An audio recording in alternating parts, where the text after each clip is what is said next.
Doctor بھوت۔ اس novel کو تحریر کیا ہے مسعود جاوید نے۔ دو چہروں والی متحرک لاش۔ راضیہ شب خوابی کے لباس میں تھی۔ لباس کی بے ترتیبی سے ظاہر تھا کہ موت سے پہلے اس کو کافی اذیت برداشت کرنی پڑی تھی۔ شاید اسی اذیت اور درد کی وجہ سے وہ ادھر ادھر تڑپ کر مسیری سے نیچے گر پڑی تھی، لیکن اس وقت وہ فرش پر پشت کے بل سیدھی پڑی ہوئی تھی۔ اس کا خوفناک چہرہ جو چھت کی طرف اٹھا ہوا تھا اس وقت اور بھی زیادہ خوفناک بن گیا تھا، کیونکہ اس کا منہ اس طرح کھلا ہوا تھا جیسے وہ ہنس رہی ہو۔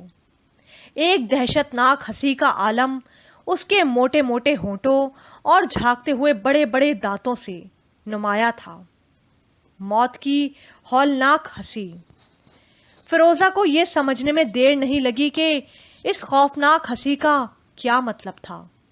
اس کو معلوم تھا کہ موت کی ہنسی کی یہ بھیانک کیفیت اکثر ان لاشوں میں پائی جاتی ہے جہاں موت کی وجہ کوئی تیز قسم کا زہر ہوتا ہے۔ ہونٹوں اور رخساروں پر نیلے نیلے رنگ کے دھبے بھی اسی خیال کی تصدیق کر رہے تھے۔ فیروزہ نے متلاشی نظریں ادھر ادھر ڈالیں۔ مسیری کے پاس ایک چھوٹی میز پر ایک شیشی پڑی ہوئی تھی، بالکل خالی۔ شیشے کے لیبے پر ایک نظر ڈالتے ہی معلوم ہو گیا کہ اس میں خواب آور گولیاں تھیں۔ ان مشاہدات سے لازمی طور پر یہی نتیجہ ظاہر ہوتا تھا کہ راضیہ بے چین اور بے خواب راتوں کا شکار تھی، لیکن آج رات اس نے ان گولیوں کی کم از کم 4-5 گنی خوراک کھا لی ہے۔ پوری شیشی خالی کر دی تھی۔ اس کا لازمی نتیجہ موت ہی ہونا چاہیے تھا۔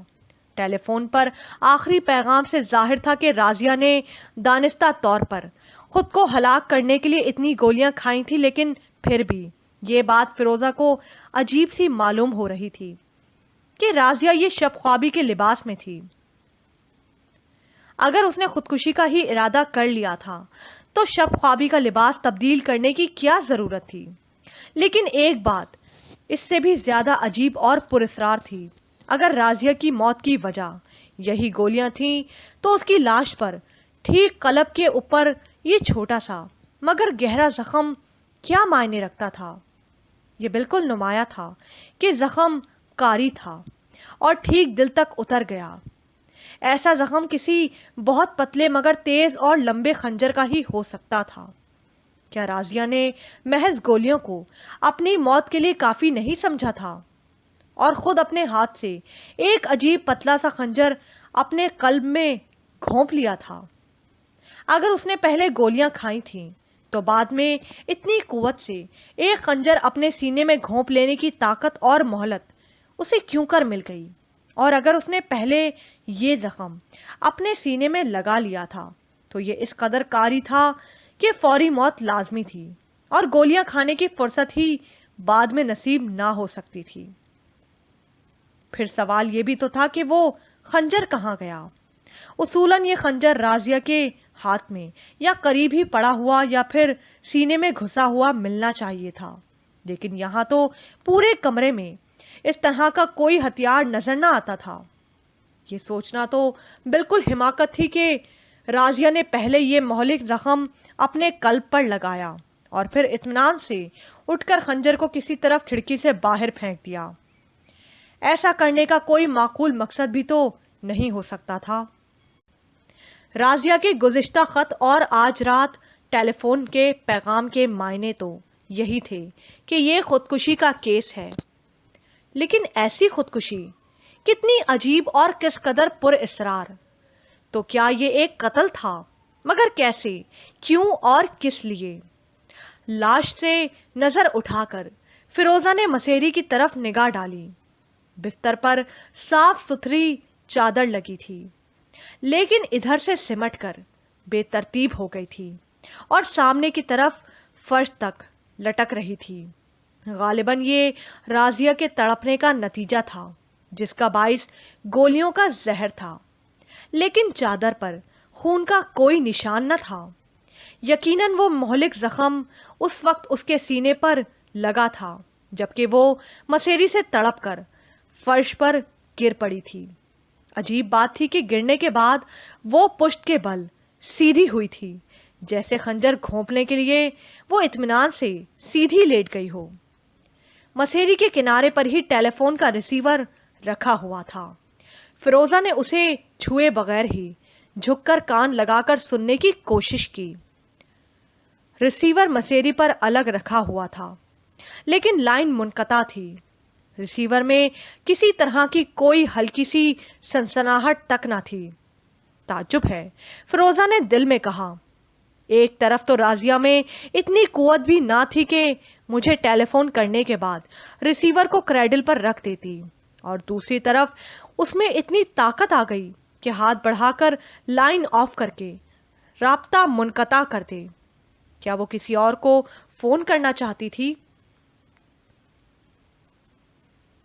فیروزہ کو ٹیلی فون پر آنے والی وہ ہلکی سی آواز یاد آئی جو اس کے خیال میں ایک ہلکی سی ہچکی بھی ہو سکتی تھی اور لائن منقطع ہونے کی آواز کی، لیکن اچانک اس کے سلسلہ خیال کو ایک اور چیز نے توڑ دیا۔ یہ ایک عجیب اور قطعی غیر متوقع مشاہدہ تھا۔ حیرت سے فیروزہ کی آنکھیں کھلی رہ گئیں۔ آخر یہ کیا معمہ تھا جو اس وقت اس کے سامنے موجود تھا؟ مسیری پر یہ 2 تکیے، 2؟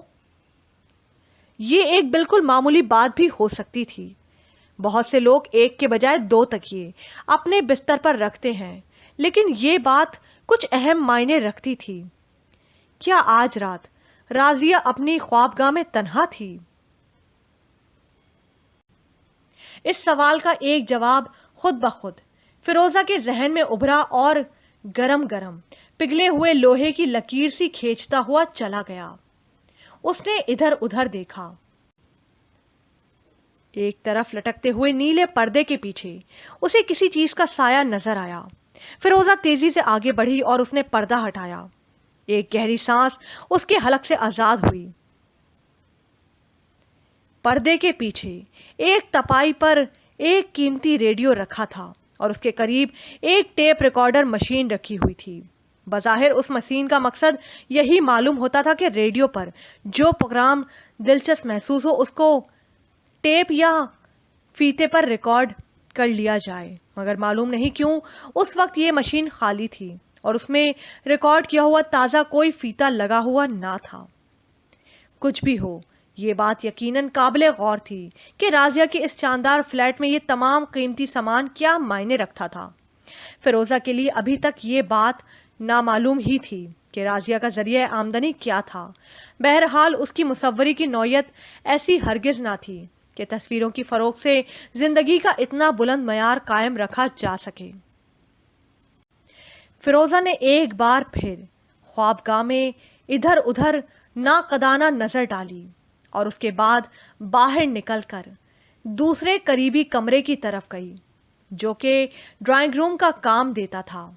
اس اثناء میں وہ یہ فیصلہ کر چکی تھی کہ راضیہ کی موت خودکشی ہو یا کچھ اور، بہرحال یہ ایک پراسرار کیس ہے اور اس لیے اس کی مکمل تحقیق کے لیے پولیس کو مطلع کرنے سے بیشتر شہاب کو اس طرف متوجہ کرنا ضروری ہے۔ دفتن ایک نئے واقعے نے اس کو چونکا دیا۔ ڈرائنگ روم میں وہ برقی سوئچ دبانا ہی چاہتی تھی کہ ناگہاں ایک ہلکی سی آواز سن کر وہ باہر نکل آئی۔ فلیٹ کی گہری خاموشی میں یہ ہلکی آواز بھی ایک ہتھوڑے کی طرح اس کی سماعت پر پڑی تھی۔ یہ آواز ایسی تھی جیسے کسی نے قریب ہی، شاید خوابگاہ میں، برقی سوئچ دبا دیا ہو۔ ڈرائنگ روم سے باہر آتے ہی فیروزہ نے خوابگاہ کے دروازے پر نظر ڈالی جس کو وہ کھلا ہوا چھوڑ آئی تھی۔ خوف کی ایک تیز سنسناہٹ فیروزہ کے جسم میں کوند گئی۔ خوابگاہ کا دروازہ اب بند تھا، پوری طرح تو بند نہ تھا مگر پھر بھی اس کو بند ہی کہا جا سکتا تھا۔ دونوں کواڑوں کے درمیان شاید 2-3 انچ کا فاصلہ باقی رہ گیا تھا اور اس 2-3 انچ کے شگاف میں اندر کی روشنی غائب تھی۔ خوابگاہ کا برقی کمکمہ بجھا دیا گیا تھا۔ خطرے کے احساس نے فیروزہ کی فطری دلیری اور ذہانت کو بیدار کر دیا۔ کیا فلیٹ کے زینے سے کوئی نامعلوم شخص اندر آ گیا تھا؟ لیکن نہیں، تاریکی کے باوجود زینے کا بلائی دروازہ اسی طرح بند نظر آ رہا تھا جیسا کہ فیروزہ نے فلیٹ میں داخل ہوتے وقت کیا تھا۔ اندر سے وہ اسی طرح بولٹ کیا ہوا تھا۔ تو کیا کوئی شخص پہلے ہی سے فلیٹ میں چھپا ہوا تھا؟ کیا اس کا تعلق راضیہ کی موت سے ہے؟ کیا فیروزہ کی اچانک آمد کی وجہ سے وہ فرار ہونے کا موقع نہ پا سکا تھا؟ سوال نہایت معقول تھے۔ ان کا جواب یقیناً اس تاریک خوابگاہ کے اندر موجود ہونا چاہیے تھا جس کے دونوں کواڑ اب بند ہو گئے تھے اور ان کے درمیان صرف 2-3 انچ کا شگاف صاف صاف نظر آ رہا تھا۔ عادت کے مطابق بے اختیار فیروزہ کا ہاتھ اپنی جیب کی طرف گیا جس میں اس کا چھوٹا سا ریوالور رہتا تھا، لیکن اس وقت جیب خالی تھی۔ اس غلطی اور بے بسی کے احساس نے فیروزہ کو خود اپنی ذات سے برہم کر دیا۔ اس نے فیصلہ کر لیا کہ خواہ کچھ ہی کیوں نہ ہو، خوابگاہ میں پوشیدہ اس شخص کو فرار نہ ہونے دیا جائے گا۔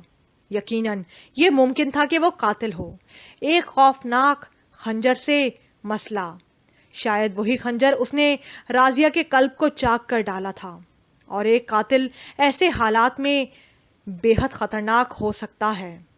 دوسرا قتل کرنے میں اسے سوچنے کی بھی ضرورت نہیں پڑتی، لیکن اس خطرے کے باوجود فیروزہ کے دلیرانہ فیصلے میں کوئی فرق نہ پڑ سکا۔ اس شخص کو بھلو کیا معلوم کہ وہ مسئلہ ہو کر نہیں آئی ہے۔ شہاب نے اس نفسیاتی نکتے سے فائدہ اٹھا کر کئی بار خوفناک مسلح مجرموں کو قابو کیا تھا۔ فیروزہ آج یہی تجربہ کرنے کا عزم کر چکی تھی۔ احتیاطاً اور انتہائی خوفناک دلیری سے کام لیتے ہوئے فیروزہ دبے قدموں زینے کے بند دروازے کی طرف کھسک آئی۔ وہ اس پوشیدہ شخص کو یہ باور کرانا چاہتی تھی کہ وہ بھی مسلح ہے اور اس لیے فرار کا یہ راستہ روک کر کھڑی ہو گئی ہے، لیکن در حقیقت اس نے بے آواز کوشش کے ساتھ دروازے کی سٹکنی گرا لی تھی تاکہ اگر خود کو بچانے کے لیے زینے سے ایک دم اترنا ہی پڑے تو تاخیر نہ ہو۔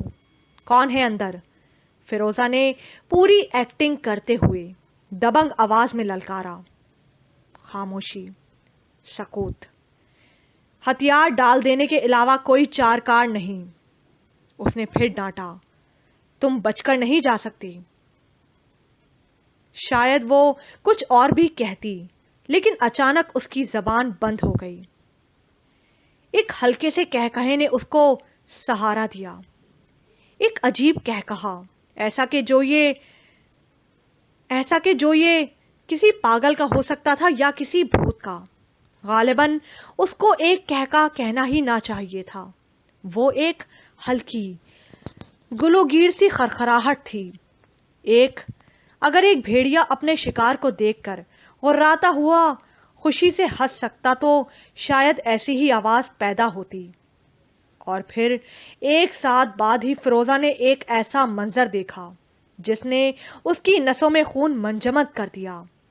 اس کی تمام دلیری ایک انسان کے مقابلے کے لیے تیار تھی، لیکن یہ انسان ہی کہاں تھا؟ یہ تو ایک لاش تھی، راضیہ کی لاش، اور خوابگاہ کے دونوں بند کواڑوں کے درمیان والے 2-3 انچ چوڑے شگاف میں وہ لاش سیدھی کھڑی ہوئی تھی۔ اس دروازے سے فیروزہ کا فاصلہ کچھ زیادہ نہ تھا، پھر اب تک اس کی آنکھیں بھی تاریکی کی عادی ہو چکی تھیں، اور فلیٹ کے کھلے ہوئے صحن میں ستاروں کی دھندلی دھندلی روشنی بھی نگاہ کے لیے کافی تھی۔ یقیناً یہ راضیہ ہی تھی، مردہ راضیہ۔ شگاف کے پیچھے اس کی لاش ایک زندہ انسان کی طرح ایستادہ تھی، اور فیروزہ کو محسوس ہوا کہ لاش سیدھی اسی کی طرف دیکھ رہی تھی۔ بھیانک موت کی ہنسی شاید پھر کہکہا بننا چاہتی تھی۔